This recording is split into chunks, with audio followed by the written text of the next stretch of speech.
जी भाई, कलाम आया है और यहाँ लाइव स्नोफॉल देखा, तो क्या कहेंगे लोगों को?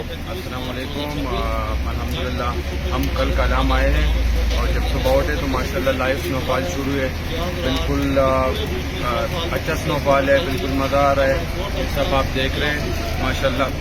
अभी हम आए उस्मानिया रेस्टोरेंट और इधर गरम गरम चने हमने खाए हैं, हमने हलवा पूरी खाए हैं। तो हम कहते हैं सब पाकिस्तान को जिधर भी है लोग इधर आए, सैर करें कलाम का और बहुत इंशाल्लाह आपको मजा आए। फैमिली के साथ आए या दोस्तों के साथ? फैमिली के साथ भी आ सकते हैं, दोस्तों के साथ भी आ सकते हैं। इतनी बड़ी बर्फबारी नहीं है, रोड भी क्लियर है, सब कुछ क्लियर है। तो जो जिसके साथ आ सके तो इंशाल्लाह आप आए, हम आपको इन्वाइट करते हुए इधर बहुत मजा आपको आएगा। Thank you so very much. अस्सलाम वालेकुम नाजरीन, हैवी बर्फबारी है और हैवी बर्फबारी में आपको पता है सर्दी होंगे, फिर आपके साथ फैमिली होगा या और चीज़ से आपके मेहमान आए होंगे और आप उनको कंपनी देना है, तो आपको एक बेहतरीन रेस्टोरेंट का इंतखाब करना होगा जो कि गर्म हो।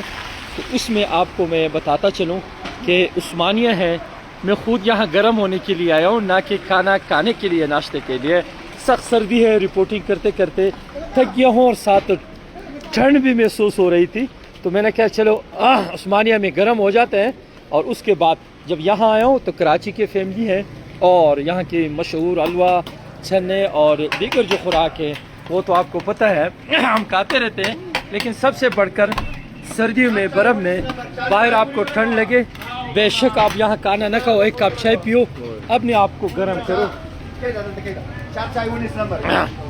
ये नाजरीन ये देखें, तहसील मेन चौक है और अल हबीबिया के साथ ये है उस्मान रेस्टोरेंट। ये है,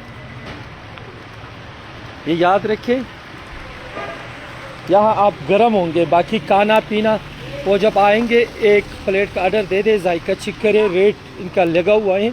लेकिन सबसे बड़ी फोकस है छोटे बच्चियों जिनको ठंड लगते हैं तो उनके